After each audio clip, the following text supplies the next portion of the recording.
পনির কাটবে?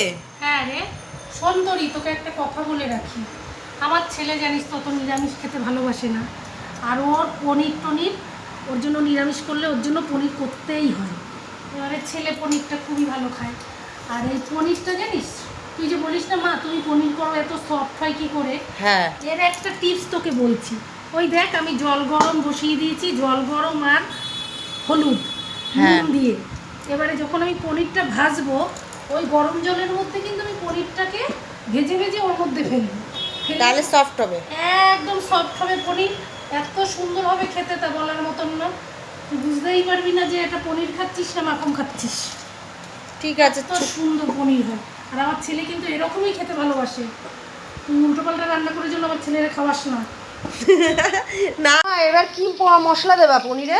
এই দেখ পোস্ত, জিরে, চালমগজ আর একটু আদা বাটা, আর দুটো তিনটে শুধু এলাচ ফোড়নে দেবো। এখন আলুটা ভাজা বসিয়েছি। আর ওই দেখ বলেছিলাম না, এই দেখ গরম জলের মধ্যে দিয়ে রেখেছি, এই দেখ এবার ভিজবে উঠবে, এই জলটাই কিন্তু আমি পনিরের তরকারিতে দেবো। কি কি দিয়েছে জলের মধ্যে? জলের মধ্যে নুন আর হলুদ। দেখ পনির কিরকম সফট, আর আমাদের বাড়ি একটু ভাজা ভাজা পনিরই পছন্দ করে জানিস তো। জলের মধ্যে কি কি দিয়েছে? নুন নুন আর হলুদ ব্যাস। ও, আর এদিকে আলু ভাজা হচ্ছে? আলু ভাজা বসিয়েছি। হ্যাঁ, ও ঠিক আছে, করো। এবার মশলাটা বেটে নিই। হ্যাঁ, বাটো। তারপর নুন হলুদ লঙ্কা। এই দেখ পনির বসাচ্ছি, জিরে ফোড়ন দিলাম, আর একটুখানি এলাচ দারচিনি লবঙ্গ থেতো করে ফোড়নে দিলাম। এবারে দেখ এই যে মশলাটা করেছিলাম না, মশলাটা ভালো করে কষানো হবে, তারপরে আলুগুলো দিয়ে দেবো।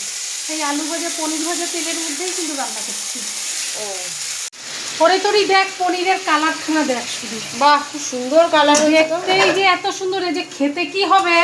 নিশ্চয়ই তুমি কালার মশলা দিয়েছো? না রে, আমি কোনো অত কালার ফালার অত কিছু দেই না। আমার রান্না হচ্ছে সোজা সাপটা বাঙালি রান্না। এই রান্নার আমার মা শাশুড়ি এদের কাছ থেকেই শেখা। আমার কোনো রান্নার মধ্যে খুব সুন্দর হয়েছে, অত কিছু ইয়ে নাই রে। আমি একদম ঘরে যেরকম রান্না করি, নিরামিষ পনিরের তরকারি।